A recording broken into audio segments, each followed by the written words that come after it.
you to the 2022 AGM of Southampton Choral Society.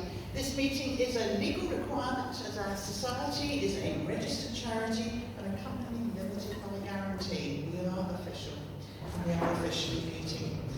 Now, are there any apologies before I start? I've got one from Darren Fletner, one other one I've spoken about. Is there anybody else who's given their apologies or we know about it? Jill Blackband. Any other apologies? Biz, yes. Carrie Hathaway.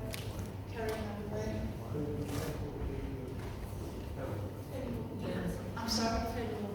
Oh, Tony Morgan Jones. And Sarah? No, that's Sarah.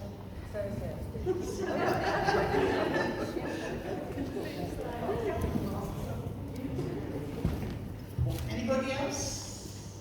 Anybody that we know? Right, can I just point out to everybody that we are actually going to record this. We're going to try, if the technology works, fingers crossed, we're going to put it up on YouTube so that anybody who's at home, because they can't be here because they're worried about COVID, they can actually access the AGM.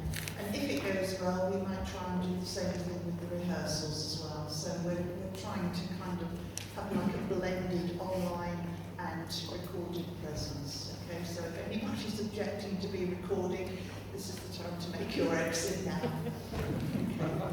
Right, I'm going to start. What a difference a year makes. Last year, because of the threat of COVID, we had to meet on Zoom. But this year, thanks to the vaccination programme, we can now carefully meet up and sing again. We know that singing is good for us, but so too is the social contact that singing in the choir gives us. Looking back on our situation this time last year, the choir was also coping with the serious illness of our then treasurer, Sarah Reed. We were all shocked and very sad when she died a few months later.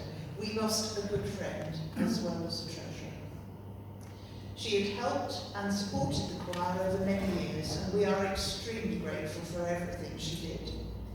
We are also very grateful to Mike Lamb-Yates for coming out of retirement to help us cope by taking over as treasurer throughout this last year. Interim treasurer, yes. You won't let me get away with not saying that. This has led to the committee feeling that we need to encourage more people to get involved in some way with helping to run the choir. Coping when somebody is seriously ill and unable to do what they usually do can lead to a lot of extra pressure on those trying to keep everything running smoothly. I would like to encourage more people to try and help in some small way. It really is a case of us sharing out what is to be done. So please, bear this in mind when you hear me pleading for a volunteer. Many hands make light work.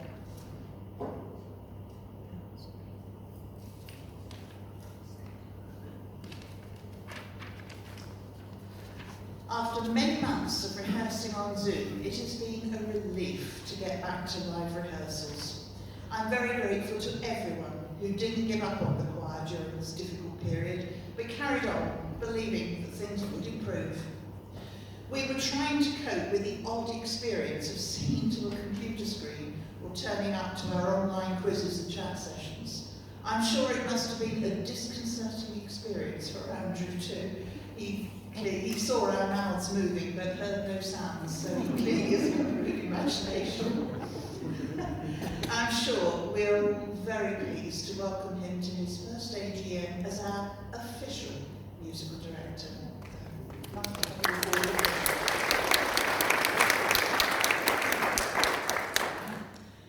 I'm not going to say much about the 2 concerts we've already done. I'll leave that for Diana to talk about. We have started to make plans for the future. Not everything has been confirmed as yet. We'll put out a fixtures list as soon as possible. But for now, I think you need a taste of where we're going in the immediate future.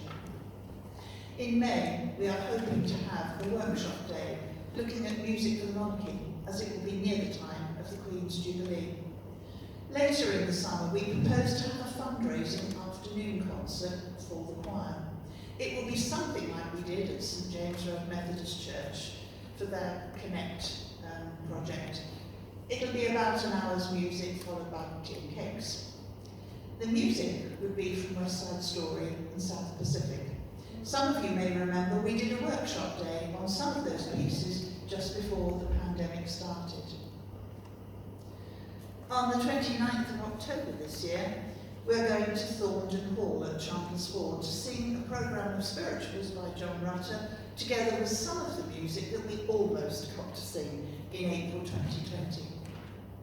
Later that term, our Christmas concert will be on the 10th of December, again in Chandler's Ford Methodist Church like last year, and we plan to sing Prince Nicholas' cantata. In 2023, we are trying very hard to arrange a workshop day with Bill Chilcott. It's proving challenging to fix a date with him, but we shall keep trying. So I hope you can see that we have started to sort out an interesting programme for the future. We are looking ahead. Obviously, it depends on the COVID situation. Everybody keep your fingers crossed there isn't another new variant, but we have got plans for the future. In order to do all of this, we will need the money to pay for it. Hence the importance of trying to recruit more singers and to fundraise as well. For example, by using such things as Smile at Amazon that I've mentioned before, and I'm sure I will again. And finally, let me say how very grateful I am to everyone for their kind words to me personally, and also for their support for the choir in what has been a long period of disruption. I sincerely hope the pandemic is at least starting to draw to a close, and that now we will be able to keep to the plans we're making for the future. Thank you.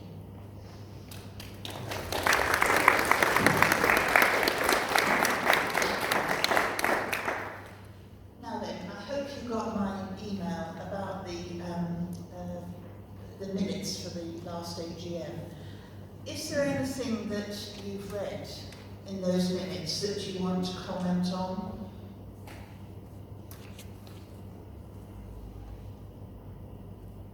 So some of you have got your phones at the ready. Are you happy for us to sign them as a true and accurate record of what actually happened? I know it's difficult, some of you weren't there on Zoom. Sorry, Carl. Yes. I sort of raised my hand rather than raising my voice, because I put a mask on. But yes. You're happy that we're... Right, okay, let's have a vote then. Those in favour of the minutes being adopted as a true and accurate record, please raise your hand. Okay, thank you very much. Anybody against? Any abstentions? Right. Okay, two abstentions. Well, weren't there, fair enough. Okay. Right, so we will say that they are adopted as a true record of what happened last year. Were there any matters arising from that anybody wants to comment on?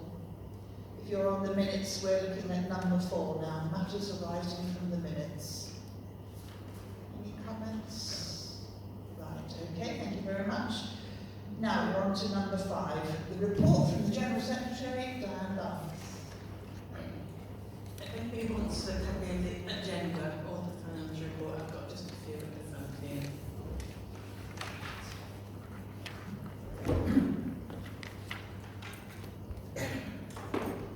Right, as your General Secretary, I am responsible for booking our concert venues after consultation with the event planning team and the executive committee, and with Andrew's guidance, any musicians that we need to perform with us. Many of you were very amused last year when we had our AGM on Zoom, and my report was extremely short. I had cancelled almost anything, kept Christmas 2021 at Chandler's Ford, hoping for the best, and my third sentence was, I have nothing more to say. So this year I'm thankful that I have a bit more to say, because it will still be brief, I promise. It was a pleasure to reschedule our planned concert in aid of the refurbishment of the church we're now in. and to be able to tell Chandler's Methodist Church that, yes, the Christmas concert was still on. Our tea time concert for St James Road brought in a larger audience than we had anticipated and went very well, though we did have a small problem with queues for cups of tea. And after paying our expenses, it raised a significant sum for the church, for which the team were very grateful. And as we've already mentioned, we plan to repeat this very successful format with cake.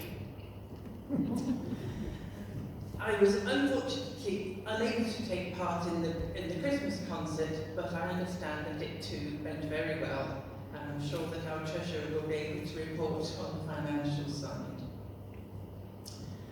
We had planned a lovely Purcell concert for April 2020 with an ensemble rather like our Messiah in 2019, but we had to cancel that in mid-March and therefore lost our deposit. Of course, we understand that life for professional musicians during the pandemic was extremely tough, and that sum provided only a small amount of compensation for each person. But the organiser was delighted to book another date for us, and we've already penciled in at Romsey Abbey.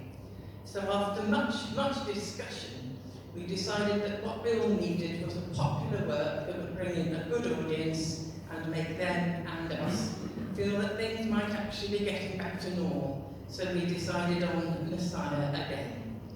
I should say at this point that there was a time in the history of the choir when it was sung every alternate year, but it's not actually too unusual to do it twice. We are therefore very much looking forward to performing our next concert with Southampton Baroque, which is an ad hoc group of talented musicians. The arrangements I make at your den set are not always straightforward, and I thought I'd booked the Docks Theatre at King Edward VI School for a date in October half-term, when the school was less likely to be using it. But although we were penciled in, they decided that another organisation should have it instead on both possible weekends.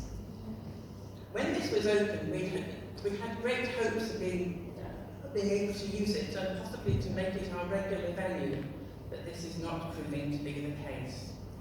Fortunately, the roof of Thorndon School's lovely theatre has now been fixed, and I was able to book for us to perform there on October the 29th instead. Having decided that Andrew would be our permanent musical director, and we know that was a very good decision, we advertised for an accompanist in the spring, and Barbara, Andrew and I held interviews over Zoom in July.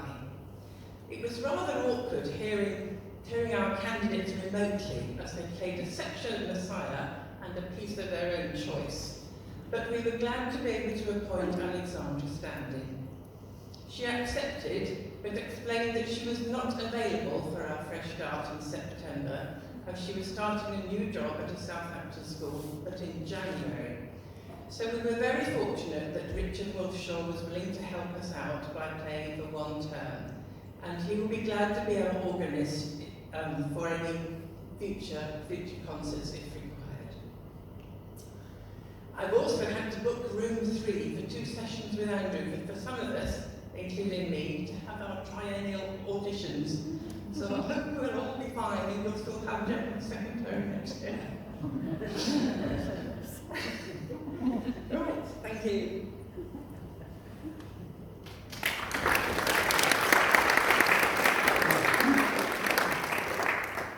Right, I'm now going to hand over to Andrew for the musical director's report. Thank you very much. Good evening, everyone. I'll try not to repeat some of what Diana said, although I've made a couple of comments on similar things.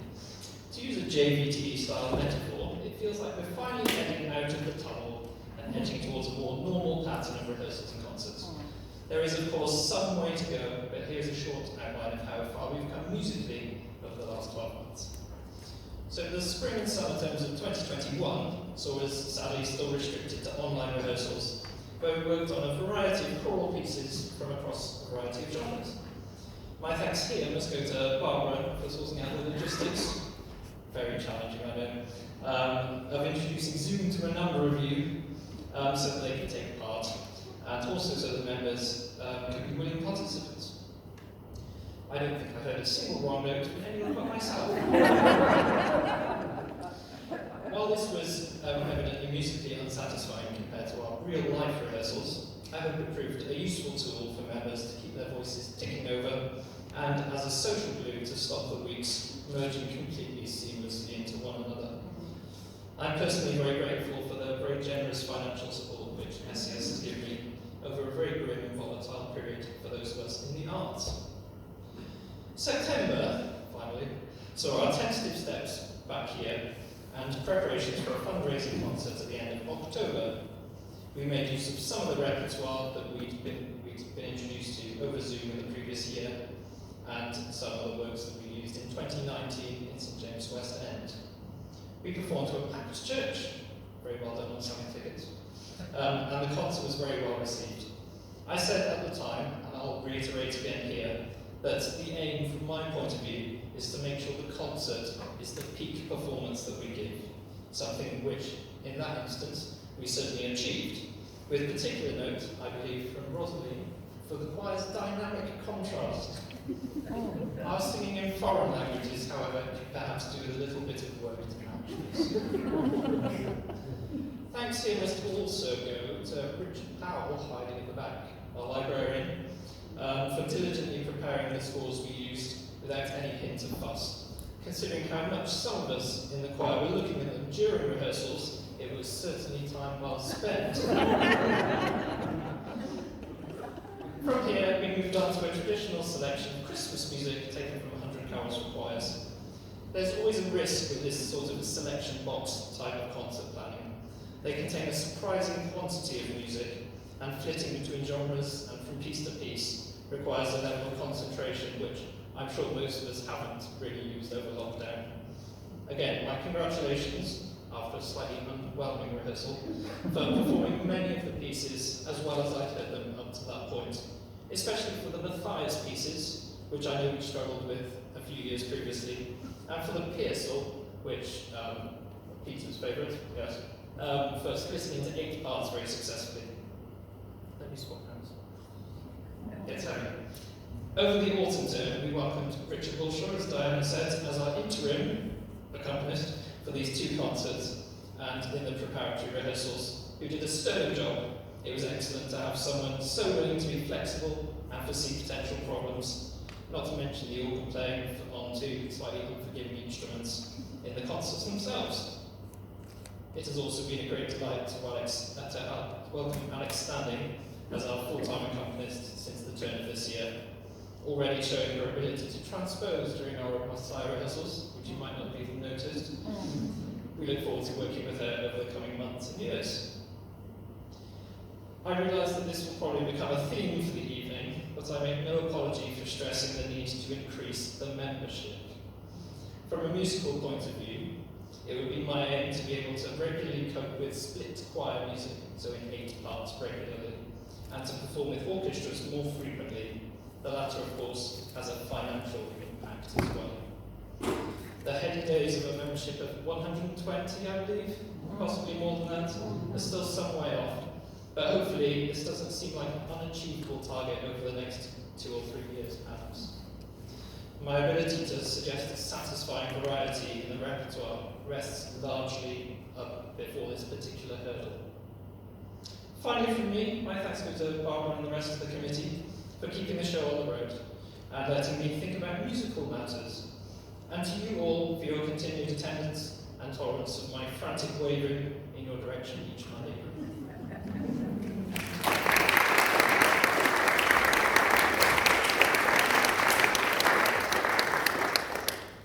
Right, we're down to item 7, the report from our interim treasurer.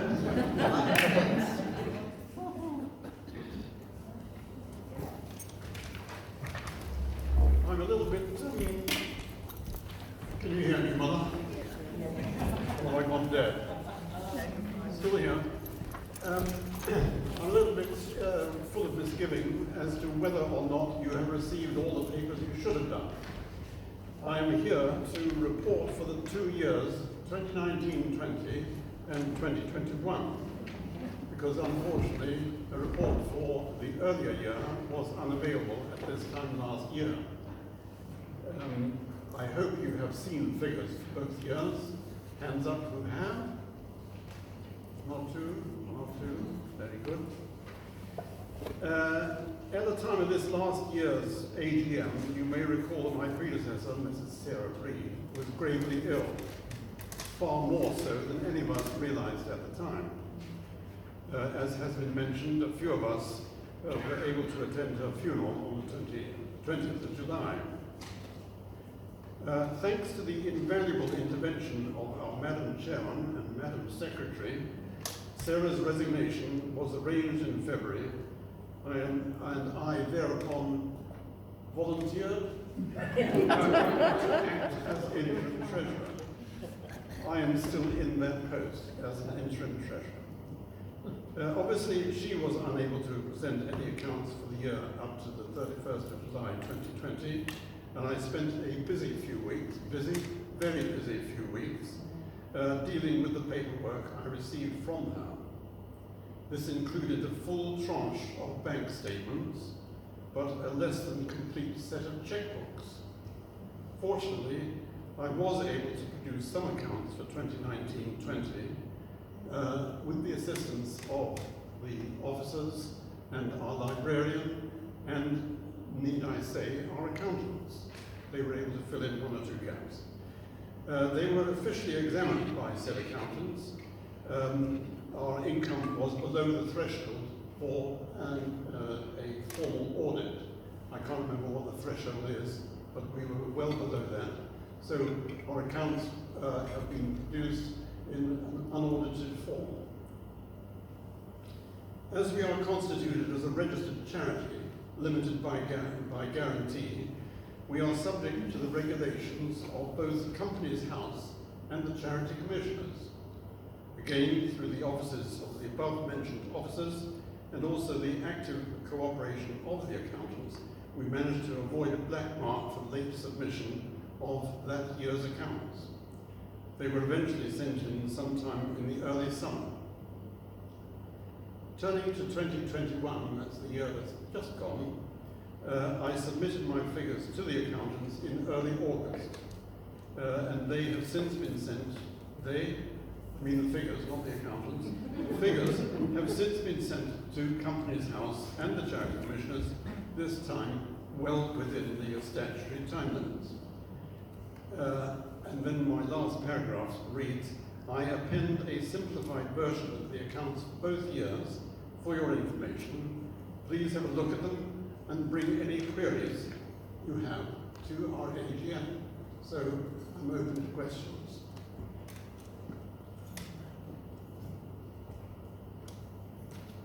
I would like to add at this point that I am here as the interim treasurer.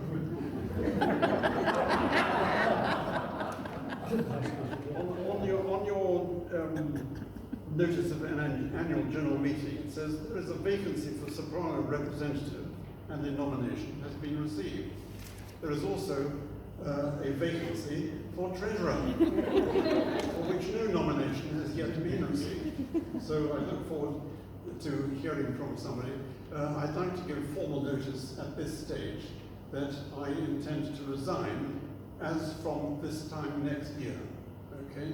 So this is my one and only appearance in front of you. I shall be dodging around the back in future years. Dare I say, Michael, is your statement of accounts an interim statement of accounts? It is a final statement.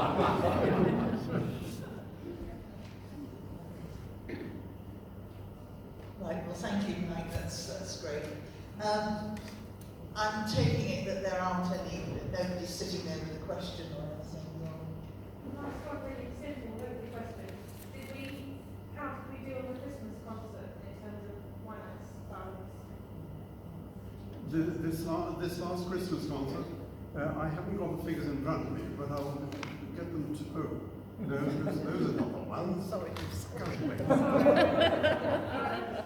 We We have amateurs on this desk.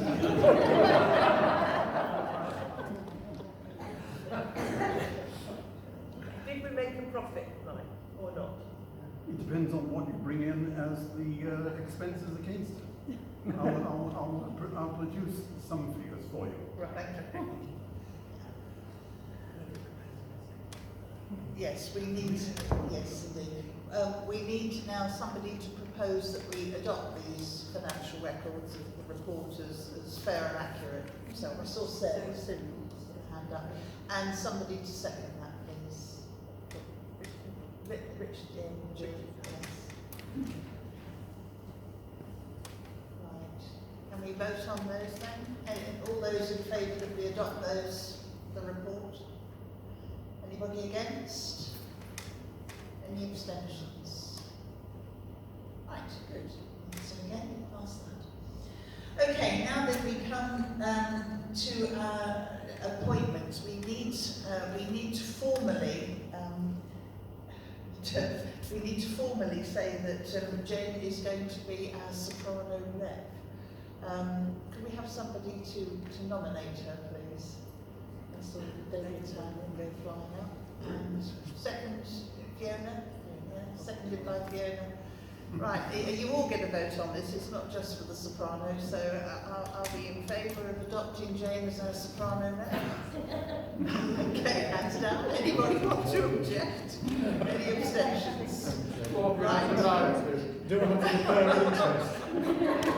Jane, the job is yours, and thank you very much. Appreciate it. Right, okay. Now then, that leads me on to the election of all the officers, with the proviso we've heard from Mike, which I'm sure you're all sitting there thinking, can I possibly do the finance job? Can we take all the officers in one and somebody propose that we adopt us all, please? Jill? I'll propose that we... You'll propose, somebody care to second that we are all re-elected? Jane, I saw her hand go up. Right, those in favour of adopting the committee as is? we can't.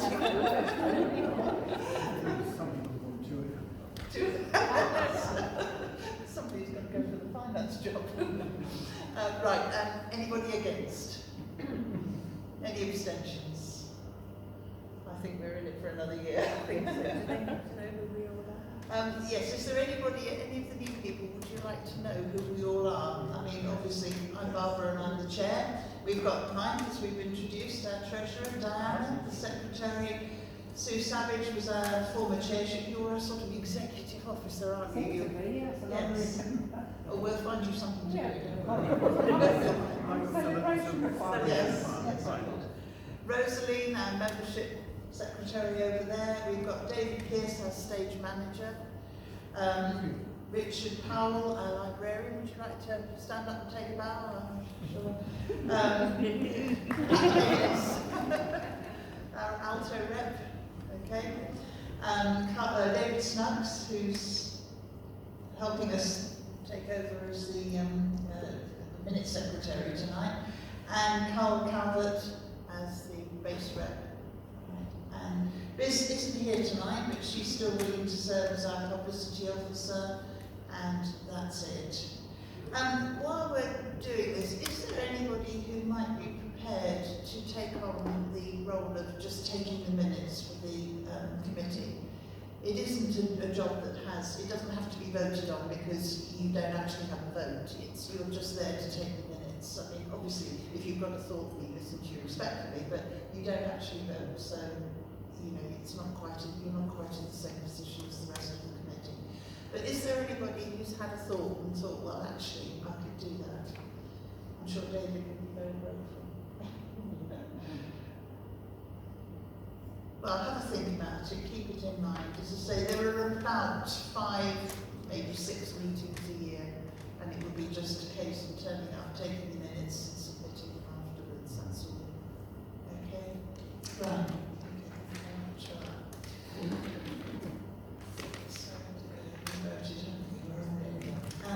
Now then, we need to vote on the appointment of our accountants. Do you want to say anything about